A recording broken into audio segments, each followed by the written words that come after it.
Every election year, Democrats seem to remember patriotism for about an hour at their convention when they're trying to win back swing voters. The whole message of Kamala's speech in 2024 was take back the flag. That's why she talked about America like a pageant contestant. Too many liberals give the impression that to them, America is just a big, ugh. The red, white, and ew. AOC says so many people in this country hate women. Oh, geez. Even the guy at the party who pulls out a guitar is like, way to ruin the fun. Congressman Jamal Bowman says capitalism is slavery by another name. No, it's not. It's the thing that has given more people more prosperity and hope than any other system, flawed though it surely is. Bill Maher is taking aim at his own party, the Democrats, and he isn't holding back. The comedian has made it clear that one of his biggest concerns is what he sees as the party's growing negativity toward America. So, what pushed Maher to speak out, and why is he challenging his own side? Let's get into it. Every election year, Democrats seem to remember patriotism for about an hour at their convention when they're trying to win back swing voters. The whole message of Kamala's speech in 2024 was take back the flag. That's why she talked about America like a pageant contestant. The greatest privilege on earth. The privilege and pride of being an American. Hard to believe she lost, huh? Well, you can't take back the flag in an hour if the rest of the time you treat patriotism as something vaguely embarrassing. It shouldn't be, even though we are far from perfect. Bill Maher says many prominent Democrats, including AOC and Chuck Schumer, often criticize America more than they praise it. He believes they regularly point to other countries as better while focusing only on America's flaws. Then, during election season, they suddenly wrap themselves in patriotic messaging. But once the campaigns are over, Maher argues they return to criticizing the country instead of celebrating it. In 1976, when I was wearing that T-shirt with my nuthugger shorts, America wasn't exactly crushing it then either. Inflation was around 6%.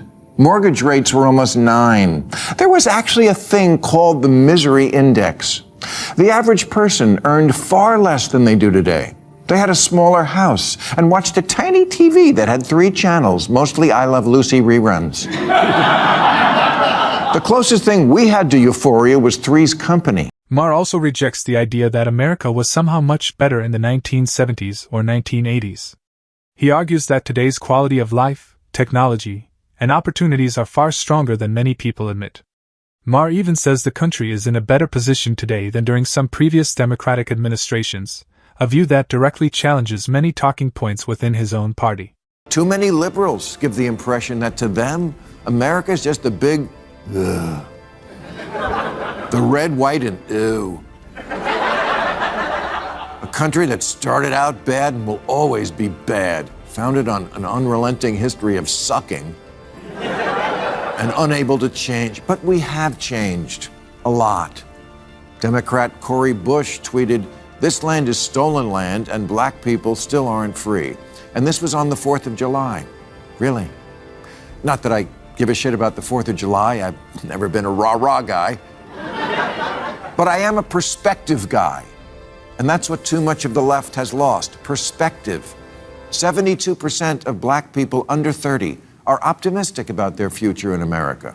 Way more than white people the same age. And as far as the land goes, yes, I guess we could change the name of Captain America to Captain Stolen Land. Maher also criticizes Democratic politician Cori Bush and the broader claim that America should only be viewed as a nation built on stolen land. He believes this kind of rhetoric ignores the country's progress and achievements. According to Maher, constantly focusing on America's worst moments creates an unfair and overly negative picture of the nation. AOC says so many people in this country hate women. Oh, geez. Even the guy at the party who pulls out a guitar is like, way to ruin the fun. Congressman Jamal Bowman says capitalism is slavery by another name. No, it's not. It's the thing that has given more people more prosperity and hope than any other system. flawed though it surely is. Maher points to AOC's reaction after Trump defeated Kamala Harris as another example of Democrats blaming voters instead of examining their own message. He argues that millions of Americans simply preferred Trump's policies. In his view, voters chose what they believed made the most sense rather than embracing ideas they considered too extreme. But again, something like the free market is kind of synonymous with America. And if you don't like it, I don't know how you can say you love this country. You know who loves this country? You know who's not constantly complaining about what happened 200 years ago and who's not obsessed with seeing America through glasses and shaking off the stench of what irredeemable privileged we are? Immigrants. Maher also questions why some Democrats continue promoting socialism when he believes capitalism played a major role in America's success. He argues that free markets created innovation, opportunity, and prosperity. To Maher, it's difficult to claim you love America while rejecting the economic system that helped build it. But they will also tell you that America, for all that's so about it right now, is still the last best hope. And those people asking for our votes to take it over should remember that. Maher's message is simple. If Democrats want to win elections again, they must show that they genuinely love the country. He argues that constantly criticizing America's history and values makes it harder for voters to trust them.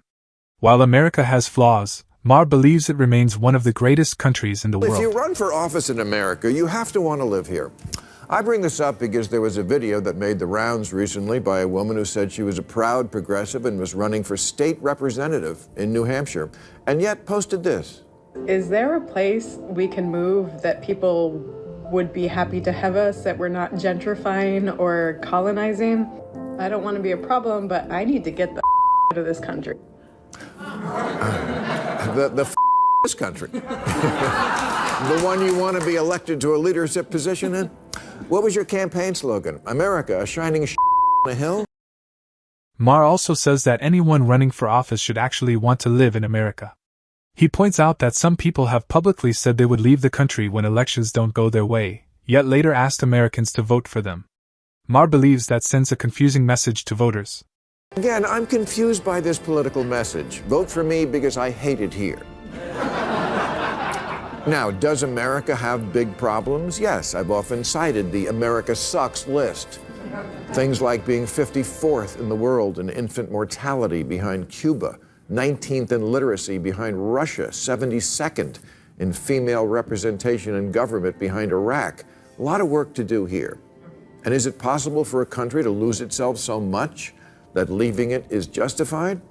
Yes, but we're not there yet, not by a long shot, and we don't need quitters. We need people who will stay and fix it. Maher admits America isn't perfect. He acknowledges problems like political division and economic inequality. However, he argues that despite those issues, America still offers unmatched freedom and opportunity. That's why he believes the country deserves more appreciation than constant criticism. Maybe the problem isn't that America isn't worth defending. Maybe the problem is that lots of people today are entitled whiners who have no perspective and no idea how good they have it.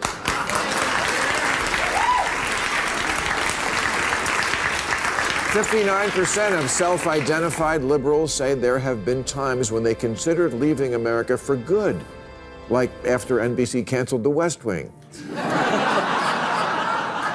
I don't get it. You want so badly for every immigrant to come to this country and experience the good life, but somehow it's so terrible you want to leave? Bill Maher's criticism isn't about defending Trump. It's about what he sees as Democrats losing their sense of patriotism. From AOC's response to voters to Cori Bush's comments, Maher believes the party has become too negative about America. His message is clear: recognize the country's strengths, reconnect with voters, and stop treating patriotism like a bad thing. Whether Democrats take that advice remains to be seen. And with that, we've reached the end of today's video. If you enjoyed it, be sure to like, subscribe, and thanks for watching. We'll see you in the next one.